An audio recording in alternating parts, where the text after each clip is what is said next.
sudah masuk pemimpin bersama untuk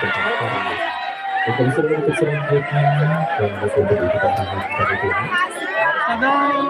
menuju sudah menyebut makan siwet bersama para petani yang sekali lagi untuk kota bagi harus basket untuk menuju ke area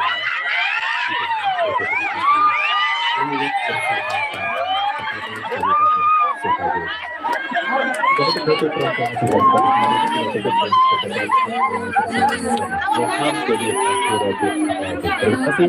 Saya Tablan Adiasa dan pamit. Assalamualaikum warahmatullahi wabarakatuh.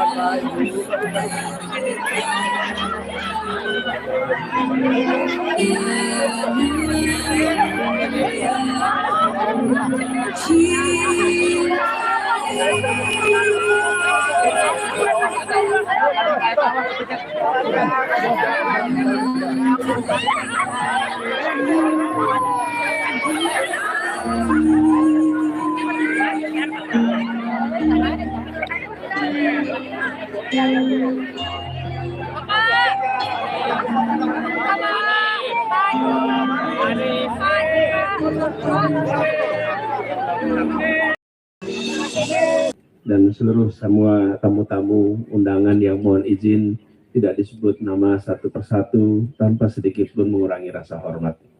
Alhamdulillah saya senang sekali akhirnya bisa sampai kembali ke Sukabumi ini. Boleh tepuk tangan buat kita semua yang hadir. Jadi kita ngobrol di sini, ini mayoritas petani ya di sini ya? Petani. Coba yang petani acungkan tangan. Woi, petani. Ini petaninya malah duduknya di belakang. Ini ibu-ibu yang di depan ya. Ya. Coba lagi-lagi yang petani acungkan tangan. Oke. Jadi petani laki-laki dan petani perempuan ya. Ya. Kelompok wanita tani. KWT ya, kelompok wanita tani. Bagus sekalian. Saya dalam kesempatan ini ingin lebih banyak mendengar. Kami ingin belanja masalah. Datang ke sini ingin mendengar dari ibu bapak. Yang kami ingin dengarkan apa? Satu, tentu masalahnya. Tapi yang kedua yang kita ingin dengar adalah menurut ibu bapak solusinya apa yang di lapangan ini dibutuhkan. Seringkali punya kewenangan tak berarti punya pengetahuan. Kadang-kadang yang punya kewenangan merasa seperti paling tahu, padahal tidak. Yang paling tahu adalah yang di lapangan seperti ibu dan bapak sekalian. Betul tidak? Jadi bagian kita ini adalah membuat kebijakan.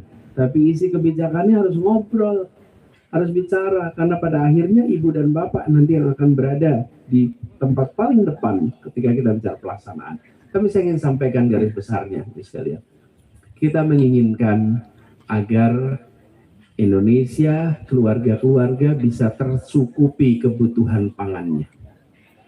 Betul kan? Dan izinkan saya atas nama masyarakat di kawasan perkotaan menyampaikan terima kasih kepada ibu bapak yang sudah menyediakan kebutuhan pangan itu bagi keluarga-keluarga kita semua dengan segala macam masalahnya. Tapi terima kasih dulu karena kerja keras ibu bapak, keringat ibu bapak itu kemudian berwujud kepada pemenuhan kebutuhan pangan di keluarga-keluarga seluruh Indonesia. Nah, kita ingin agar keluarga-keluarga di Indonesia mendapatkan kebutuhan pangan atau terpenuhi kebutuhan pangannya dengan harga yang terjangkau bagi keluarga-keluarga. Di sisi lain, kita ingin mereka yang bergerak di sektor pertanian, petaninya, peternaknya, pekebunnya mendapatkan kesejahteraan yang makin hari makin baik. Dua-duanya jalan. Yang sering terjadi sekarang, Bapak sekalian, harga pangan kita meningkat tinggi sehingga keluarga harus membayar dengan harga yang mahal, tetapi uang itu tidak sampai ke petani, ke peternak, ke pekebun. Betul tidak? Ya. Saya beberapa hari yang lalu sempat tanya, Bapak Ibu sekalian, ini di masyarakat bisa tanya, kalau harga beras mahal, tapi harganya kemudian mahalnya itu diterima petani, ikhlas tidak? Semua bilang ikhlas. Jadi kalau harganya lebih mahal tapi uangnya ke petani pada ikhlas. Yang pada nggak ikhlas tuh harganya mahal tapi uangnya hilang di tengah nih. Hilang di tengah, nggak tahu di mana nih hilangnya nih. Hilang di tengah nih. Nah, kita ingin petaninya sejahtera. Ukuran sejahtera gimana sih? Bisa menabung, itu paling gampang sudah. Kalau tidak bisa menabung, berarti biayanya lebih besar daripada pemasukan pendapatan. Kita ingin bisa nabung. Kalau bisa nabung, insya Allah nanti meningkat kesejahteraannya. Nah, Bapak sekalian, ada banyak masalah yang sekarang dialami oleh para petani yang kami dengar. Nanti kami ingin dengar lagi. Satu, persoalan pupuk. Betul tidak sekalian? Pupuk ini masalah tidak? Masalah. Kemudian mereka yang bekerja di sektor ini itu sering tidak punya kepastian biaya produksi. Ini yang bikin pabrik kertas nih, Bapak sekalian, tahu persis ongkos produksinya berapa, harga jualnya berapa. Yang bikin peci juga tahu berapa harga jualnya, nanti berapa ongkosnya. Yang bikin baju begitu. Tapi begitu sampai produk pertanian, ongkos produksinya berubah-ubah, harga jualnya berubah-ubah. Jadi banyak sekali persoalan di situ. Nah, kami ingin sekalian nantinya kita buat perubahan tata kelola ini supaya para petani memiliki kepastian di dalam bekerja, di dalam memanfaatkan lahannya. Di sisi lain bagi masyarakat mendapatkan kepastian pasokan dengan harga yang stabil, harga yang terjangkau. Bila itu terjadi, maka Indonesia kita akan menjadi lebih sehat. Jadi, Bapak Ibu sekalian, kita berharap di dalam kesempatan ini bisa dialog lebih jauh dengan para petani, dan Bapak Ibu sekalian yang nanti menyampaikan, sampaikan dengan terus terang, sampaikan dengan apa adanya. Insya Allah ini menjadi masukan bagi kita semua dalam membuat Indonesia yang lebih baik. Saya ingin sampaikan terima kasih. Boleh tepuk tangan para petani yang hadir semua di sini. Pak Slamet, terima kasih yang sudah menyelenggarakan kegiatan ini. Insya Allah kita berikan ruang yang sebanyak-banyaknya untuk kita mendengar. Kata garis bawahi Ibu sekalian, negeri ini ingin menjadi negeri yang adil. Adil itu artinya apa? Semua bisa mendapatkan kesetaraan, kesempatan. Jangan sampai sebagian maju, sebagian tertinggal. Jangan sampai yang besar tambah besar, yang kecil tambah kecil. Kita ingin yang besar boleh tambah besar, tapi yang kecil harus jadi besar. Itulah sebabnya saya sering katakan, membesarkan yang kecil tanpa mengecilkan yang besar. Yang besar nggak usah dimusuhin, tapi yang kecil jangan ditinggalkan, yang kecil jangan dilupakan. Justru yang kecil inilah yang harus dapat perhatian dan dibesarkan. Ya, jadi prinsipnya seperti itu. Mudah-mudahan kita bisa dialog lebih lengkap nanti. Pak Slamet, demikian sambutan dari kami. Bapak sekalian, Assalamualaikum warahmatullahi wabarakatuh.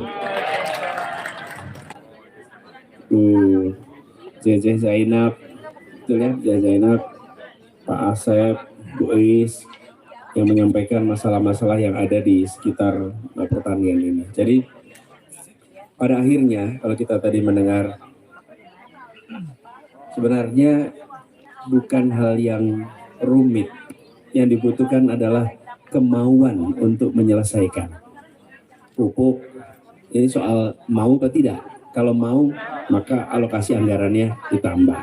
Begitu alokasi ditambah, maka nanti dorongan distribusinya juga begitu. Tidak harus sampai di kecamatan aja. Mana Bu Is tadi?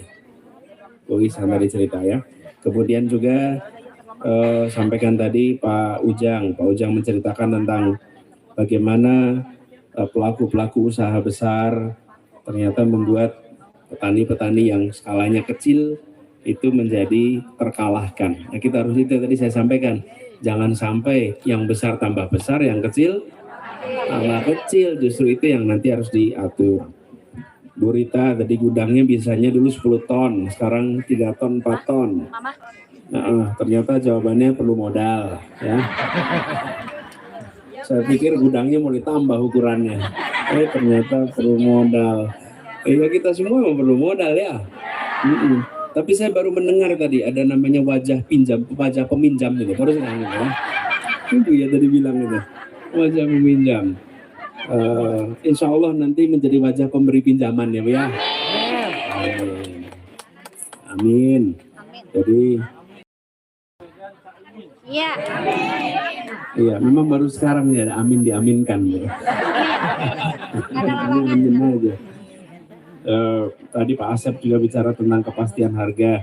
Saya ingin sampaikan terima kasih. Ini bahan-bahan ini juga nanti di Gapoktan, kalau boleh ya, saya Pak Slamet, kalau boleh nanti tim kita ngobrol dengan Ibu di Gapoktan.